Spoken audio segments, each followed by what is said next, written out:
Good morning, Crosswalk. Sorry I can't be with you today, at least in person. Hope you're doing well, and I look forward to being back with you next Sunday. If you want to join me on Praxis this Wednesday, I'd love to see you. Look forward to having conversation with you over this really juicy stuff that we continue to plow through on open and relational theology. Today, I want to wrap the teaching around a passage in Scripture from Genesis that I think clearly articulates and gives a proof text of sorts to the kinds of things that we're talking about, while at the same time talking about a view that is not a part of open and relational theology. So this comes from the back part of Genesis. I encourage you to take time this week and read the story of Joseph, his backstory, a little bit about his dad and his parents and how this all took place. But Joseph was a key player taking us to the very end of the book of Genesis. And this particular passage that I'm going to read for you actually is at the end of a major epic story that featured jealousy, featured favoritism on his father Jacob's part, had brothers who hated Joseph, had Joseph who was completely arrogant and flaunted, his favoritism in front of his brothers, ticked them off to the point where they wanted to kill him and were going to leave him for dead. And then cooler heads prevailed, and they decided to instead sell him into slavery, because that sounds like a good idea. And Joseph ends up being a slave in Egypt. He ends up being wrongfully imprisoned, has a lot of time in prison to think about things. He helps a guy out, and in return asks the guy for a favor when he's on the outside. Hey, remember me? And the guy totally forgot for a long time until he remembered. And then, things got a whole lot better for Joseph. He ends up being second in charge of all of Egypt and really saving the day and saving the people of Israel from famine. And then the story kind of ends, and then we get into Exodus many moons later. But this is how the unveiling of Joseph happens. After all this transpired, he's in Egypt in his authority, and he finally clues his brothers in about who he is. And this is what he says. "I am Joseph," he said to his brothers. "Is my father still alive?" But his brothers were speechless. They were stunned to realize that Joseph was standing there in front of them. "Please come closer," he said to them. So they came closer, and he said again, "I am Joseph, your brother, whom you sold into slavery in Egypt. But don't be upset, and don't be angry with yourselves for selling me to this place. It was God who sent me here ahead of you to preserve your lives. This famine that has ravaged the land for 2 years will last 5 more years, and there will be neither plowing nor harvesting. God has sent me ahead of you to keep you and your families alive and to preserve many survivors. So it was God who sent me here, not you. And he is the one who made me an advisor to Pharaoh, the manager of his entire palace and the governor of all Egypt." So, very interesting story. And at the tail end of this story, you have Joseph saying that he believes that God was in control of this whole thing. That his brothers were simply pawns on the chessboard, and so was Joseph, and everything happened exactly as God wanted it to, so this ending could happen. And that's a remarkable amount of faith that is represented in Joseph. That's pretty amazing. And actually, it's pretty common. It's a normal way for a lot of people to articulate how things work, especially at the end of the story. Because you get to the conclusion and you look back, you're like, wow, God was so in control here. I just can't believe how all these things came together. And so that led to a theological position, which is still pretty popular, very popular in our rhetoric, which is that God is in control of everything, and you really don't have free will. John Calvin made this very popular in the Reformation period, and there are hyper-Calvinist churches right here in Napa, one of them in particular, that preaches very clearly God is in total control. God has chosen ahead of time who's going to heaven and who's not, and the majority of people are not. You really don't have a choice. If you ever go for, had somebody tell me about a counseling experience they had with them, and about some really awful things happening at work, and the pastor just simply said, well, that's God's will, so I guess you just have to deal with it and get on board, kind of a thing. Like everything that happens, good, bad, ugly, is God's will. There's some real problems with that. In fact, a lot of people have big problems with that, so much so that they walk away from the faith because their thinking is, if God is really responsible for everything, including the worst atrocities of humanity, I don't want a relationship with that God. I can't trust that God to be good. It doesn't matter if in the end it all smells rosy and looks nice. There's no excuse for the millions and millions and millions of people who have suffered that certainly an all-wise God could figure out another way to get to the same conclusion. So a lot of people have simply abandoned the faith because it can't resolve this issue of evil, suffering, and an apparently very powerful and supposedly loving God. Explain manifest destiny and our own genocide. Explain American slavery and the ramifications of that have lasted for so long, 1619 to 2022, and we're still dealing with the effects of that.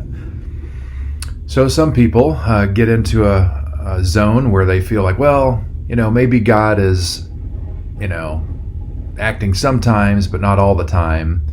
And we're not exactly sure when and where. It's just sort of a mysterious. Well, a lot of people that falls flat with, because it's like, well, how do you count on that?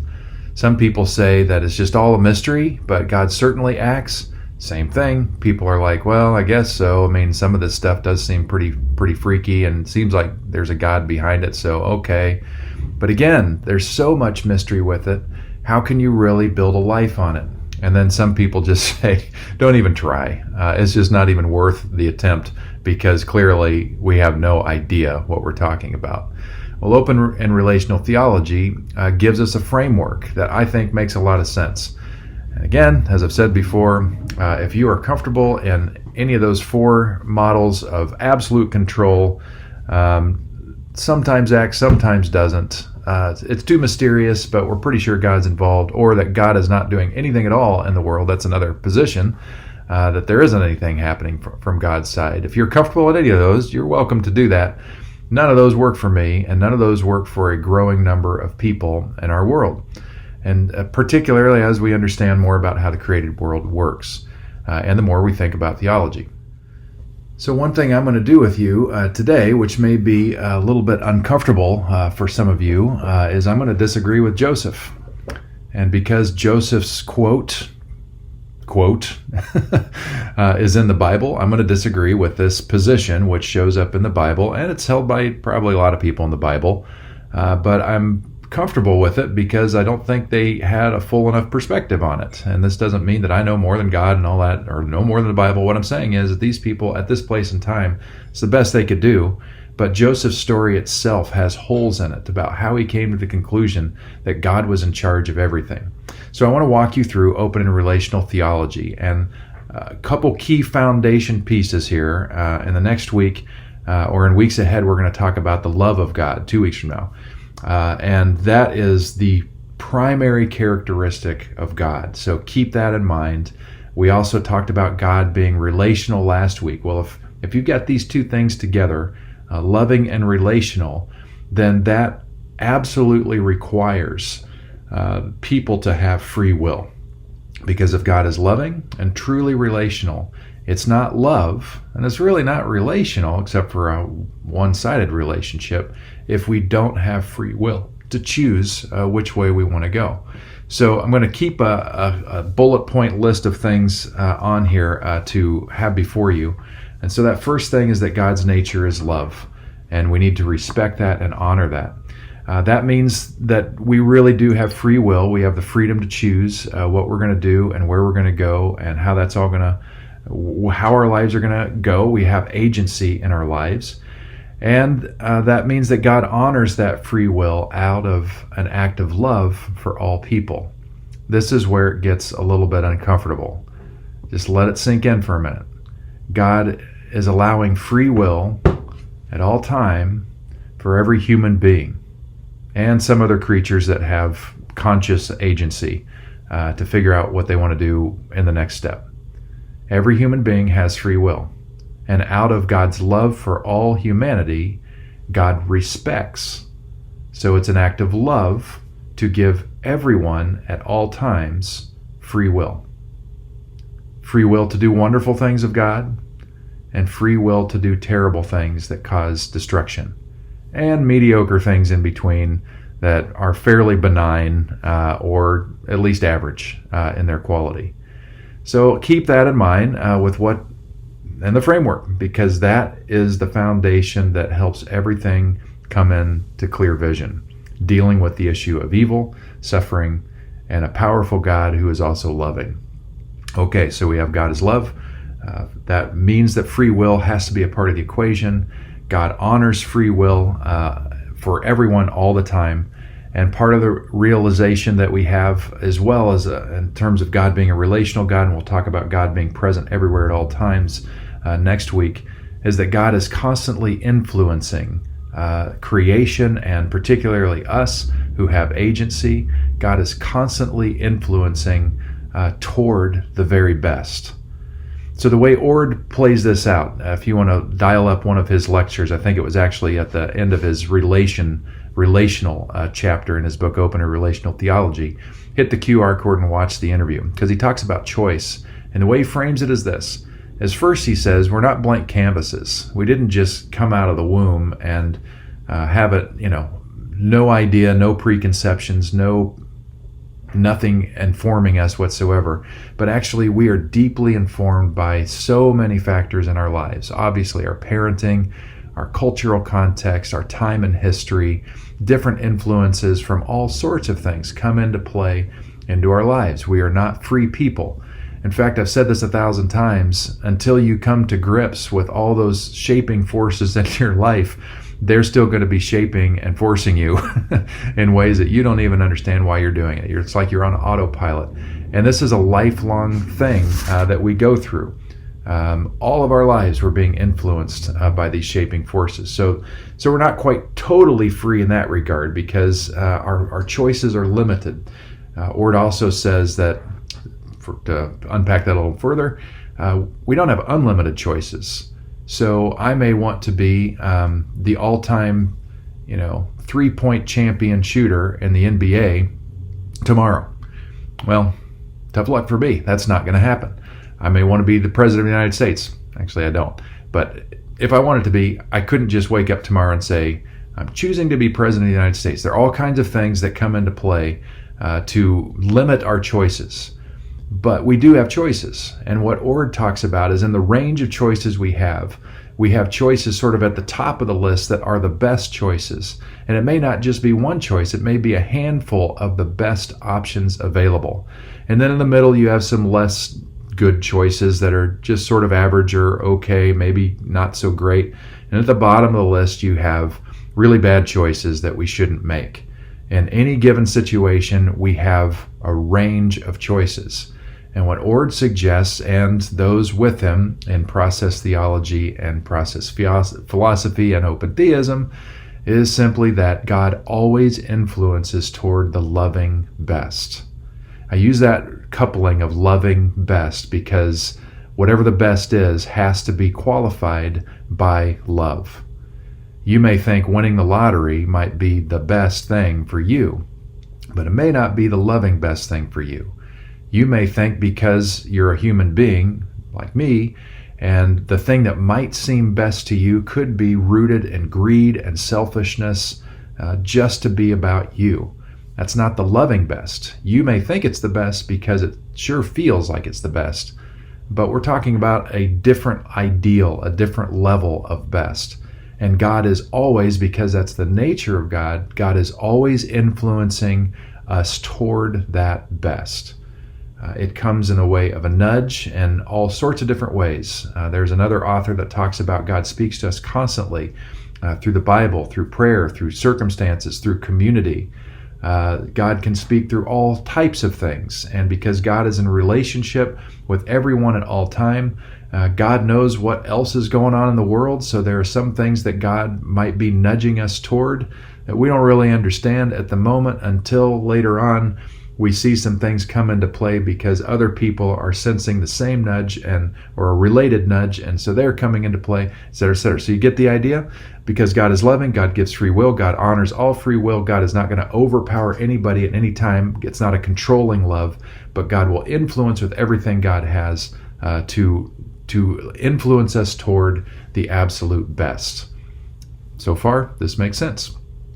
What that means is, because God does not have a body, God is spirit and can't just, make the decision for us on whatever thing it is, can't live our lives for us. That means when we choose the loving best options, among the loving best options, again, I don't think it's just one, that means we can count on the best outcomes possible in that given situation for that given choice to happen. And that's a wonderful thing. It's like we have this coach in God. We have this literal spirit guide with God who is guiding us, who has more knowledge about everything else that's going on in the world. And so God's loving best in those options, they really are better than we could probably ever imagine. And pursuing those things leads to the best for us, for our loved ones, for our communities, for our nation, and for the whole world. That's amazing. Beautiful things happen, and we see that happen throughout history. So there are times when this happens. However, the opposite is also true, or even in the in-between is also true. When we choose not to go for the loving best, but just choose mediocre, we get mediocre results. The outcomes are just, not great. They may feel great because they may be completely driven by selfishness and greed and preoccupation, egocentrism, that type of thing. And they may seem great because they feel great for us because we're rocking it, but it could be that the rest of the world is suffering by our mediocrity. So we know it's also possible for individuals and communities and nations to choose the absolute worst option. And when that happens, we think of the worst examples of human beings in history and the great atrocities. From the Crusades to Manifest Destiny to in America, to American slavery, to World War II and Nazism and the Holocaust. The list goes on and on. Genocide, still taking place in different parts of the world. These are the kinds of things I'm talking about. Obviously not the loving best of God with terrible, terrible outcomes. So that's the next thing that we see on the list. And what that means is that we can thank God for the good nudges that led us to the level loving best, but we can't blame God for the bad things because it was never God's idea in the first place. God did not choose the Holocaust. God did not choose American slavery or Manifest Destiny. God did not choose the Crusades. Even if people said God chose them, that doesn't mean that God chose them because they clearly are not part of what love is about. So in this framework, let's think through the Joseph story. So first of all, you have Dad. You might want to take a sip of coffee just to get ready for this. So you have God in relationship with Jacob. Really interesting story in Jacob's life too. Genesis is just a fascinating story. And by the way, keep this in your head right now. That Genesis was not written just as an interesting storybook. It was written to the people of Israel for them to understand themselves as a people, their own development as a nation. So it's not really about one family, it's about the entire family of Israel. And by extension, we need to read this not as just a story about people in the distant past. This is our story. This Genesis has the good, bad, and the ugly from start to finish. And this story is no exception. So Joseph's dad, Jacob, played favorites. At some point, he had to realize this was a bad idea. Why? Because God is always going to influence toward the loving best. And the loving best does not say, treat one of your kids with absolute favoritism over the other, so much so that everybody absolutely knows it. But he did. Terrible choice. with terrible consequences. So that led to choices for Joseph's brothers. They had to decide, what are we going to do with this? Are we going to be able to see this as our dad is making a terrible choice here, but we're not going to join him in terrible choices, because the presence of God, which is always loving, is always going to influence toward the loving best, which is going to say, hey, figure out a way to manage this thing, figure out a way to deal with this thing. It's not Joseph's fault that his father is treating him as the favorite, so let's not treat him harshly. Let's figure out a way to be mature about this and seek the loving best. But they didn't. Instead, they wanted to kill him. And by the way, Joseph was no angel here. He flaunted it. He had ego about it. He threw it in their brothers' faces in different ways, and that did not help at all. So you have God certainly trying to influence the loving best in Joseph's life, and Joseph chooses not to take it. He chooses poorer options. And in his situation, the poorest option, which is throwing it in his brothers' faces and telling them, one day you're going to be bowing before me. I mean, this is horrible, horrible stuff. So it just goes from bad to worse. They want him dead, want to leave him for dead. Cooler heads prevail. So the loving God that is influencing the loving best influences some of the brothers to say, let's not kill him. Then his blood's on our hands, but we'll just sell him into slavery. So not the loving best option, but better than the worst option. And so that led to Joseph going to Egypt, and more choices ensued. He's there. He's taken into royalty, or almost royalty, a high staff person in Pharaoh's empire down there. And he's doing his best. So the loving best choice is do the best you can in the circumstance you're in and just see what happens. And so he does. He uses all of his skill set, and great things happen. But apparently he's a cutie, and wife of his boss thinks he's hot and comes on to him in no uncertain terms, throws herself at him. Joseph does the loving best thing. He says, no, I'm not going to dishonor my master by sleeping with you, even though you're making it so clear that you want it. The wife at that point made a bad choice. The loving best of God is saying, eat some crow.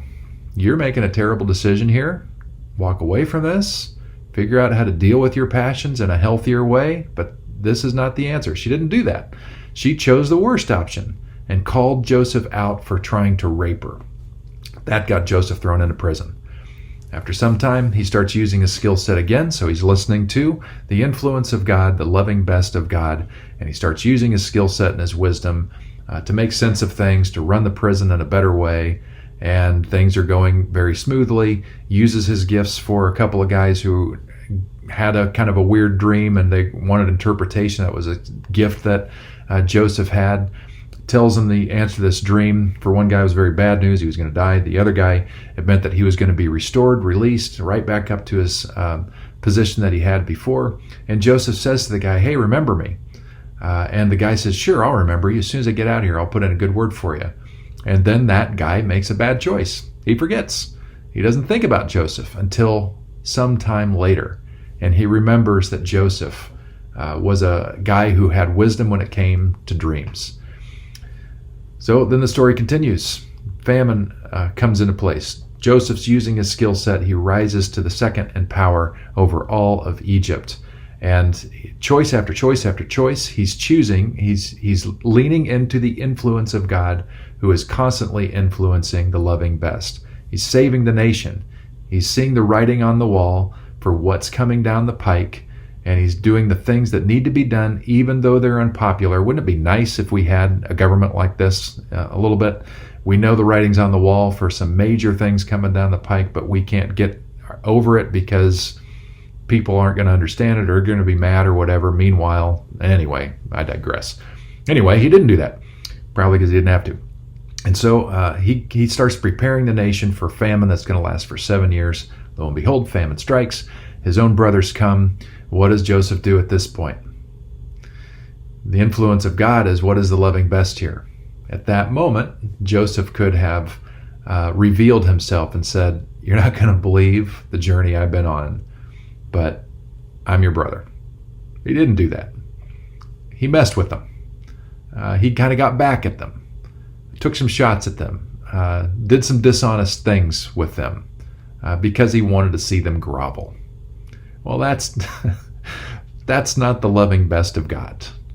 That comes from a very selfish place, a very wounded place of Joseph, which makes total sense, but let's not blame God for that. We see that happen in human behavior all the time. I'm sure I'm guilty of it at times. You are too, like it or not. And if you don't think so, talk to some of your closest people or your coworkers or people who deal with you when you do this stuff, and they'll be sure to let you know that, in fact, you pull this maneuver as well. It's only then at the end of the story that Joseph reveals himself, and it's an amazing story, and you need to get a good version, a more narrative version like the Message version would be fun to read this in, or the New Living Translation, because it just flows a little bit better and you can just appreciate the story. At the end of the story, that's where Joseph says, hey, it wasn't you, it was God. God's decisions all along, which, if we kind of read between the lines there, Joseph is always also saying, even my chicanery wasn't me. I wasn't choosing to be a total jerk to you guys when you came back, even though I could have revealed myself immediately. I put you through hell. But it wasn't me. It was God. Sorry. Don't blame me. It was God's will all along, the whole thing. So, let's just kiss and make up and forget it ever happened. Well, that's where I would suggest that Joseph, and I appreciate where he is and his theological perspective. He probably couldn't see it any other way, given everything that he thought. I mean, he's still thinking the sun is moving across the sky because everything's revolving around the world, and he's not thinking about the earth revolving around the sun. He had no idea about any of this stuff. So the best he's got is, well, clearly, look at this outcome. Look at how things all worked out. So obviously God was in control. We do this all the time, but I'm not sure that's the only option. I think God does move things. This doesn't take away from amazing things happening and even surprising things happening, about things coming in line where we say, oh, that was clearly God. Well, what if we could pull back the curtain? What if we could pull back the veil and see just how many things in this massive web of human relationships that God knows all about all the time? Then we understand that the influence of the nudge that we say yes to is related to that person over there getting an influence of a nudge in the same loving best direction, and that person 100 miles away, and that person 50 miles away. And it just so happened that all of us together chose in the same sphere of time that loving best option. And when so many people choose the loving best option, a lot of things come online and a lot of things happen. So is it still God at work? Yeah, absolutely it's God at work. God is influencing the loving best for so many people, and so we do see incredible things happen at times. But it's not the inbreaking of God, like all of a sudden God snapped his fingers like Thanos, and there we go. It's all taken care of. This is the influence of God working with a lot of people and a lot of spaces over time, and these things coalescing into amazing outcomes. This happens in individuals, this happens in families, this happens in communities, in cities, in nations, and can happen globally. So we see that when great things happen, we truly can thank God, because beautiful things come from the heart of God. Loving things come from the heart of God. So when we see love win, when we see love and beauty win, when we see shalom prevail, that deep word which is more than peace, it's the depth of wholeness and well-being, when we see that happen, absolutely we thank God for God's influence in the world of allowing so many people to say, yes, we're going for this, and we're going to see what happens when we join hands with the Spirit of God. This is what Jesus was doing his entire ministry, is asking God continually, what is the loving best option now, and now, and now, every day of his life. And sometimes it led toward very painful things, like how he died, and yet that's what he sensed was the right way to go, not to fight back when he's being beat up beyond recognition, but recognizing that his silent maneuver throughout his last few days of life, or last day of life, was in itself a non-violent statement to everyone to see just how clearly this system was corrupt, both on the religious side and the political side. could not be missed. And so all of this together, we can celebrate God for all of the good things that happen in life because we are confident that God is loving, that God honors free will all the way through, that God influenced the loving best all the way through. And therefore, when we see a lot of people choosing the loving best and we see great outcomes, thank God for that, because that's coming right from the heart of God. But we can't blame God for the bad things when we know that none of those bad decisions are coming out of the loving best, loving nature of God. It's not God's influence. It's not God's will. So when you have horrible people doing horrible things, making horrible decisions that cause horrible pain on an individual level or family level or community level, national level or global level, we don't blame God for that because that has never been God's heart. God is love. God leads and influences toward the loving best. Some of you have been through horror in your life and you wondered, where was God? God was there influencing all the time, and the jerk that hurt you did not choose the loving best of God. Blame the person for not having the heart or the capacity to choose well. But God was also with you as you went through that horror because God is relational and God is also loving. God suffers with us as we go through it.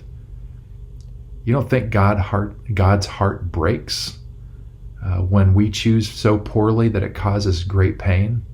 Oh my goodness.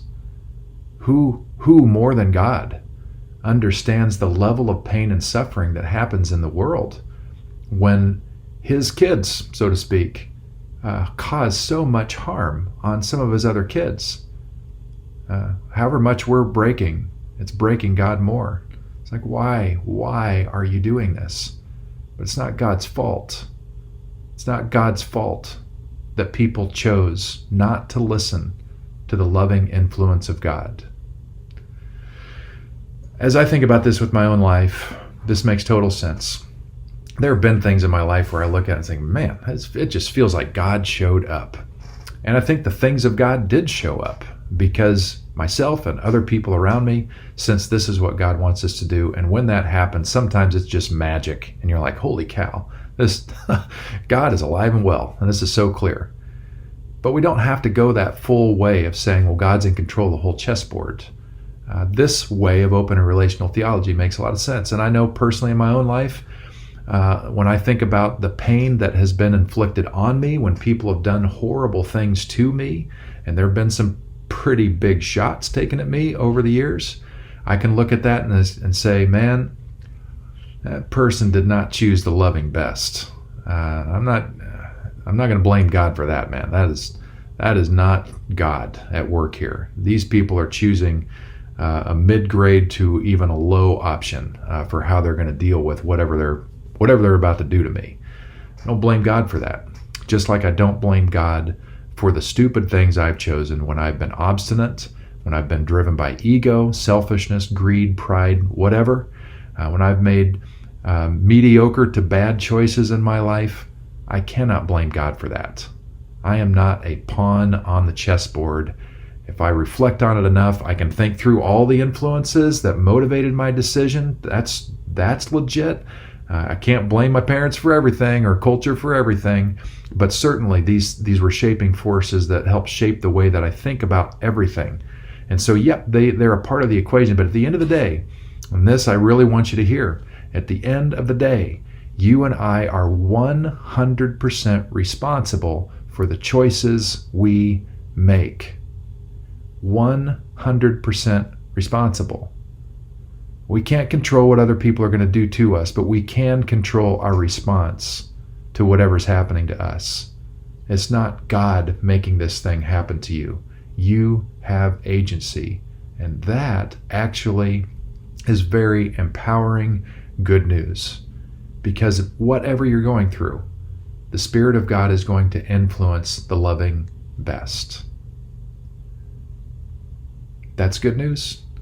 Because if you continue to choose the loving best, which again is not an ego-driven, selfish-oriented, greed-oriented thing, but it's the loving best based on the love of God, outcomes that are more beautiful more loving, are going to come. They may not come in grandiose ways, but they will come. That's been my experience. I believe that's the experience of the characters that we see in Scripture.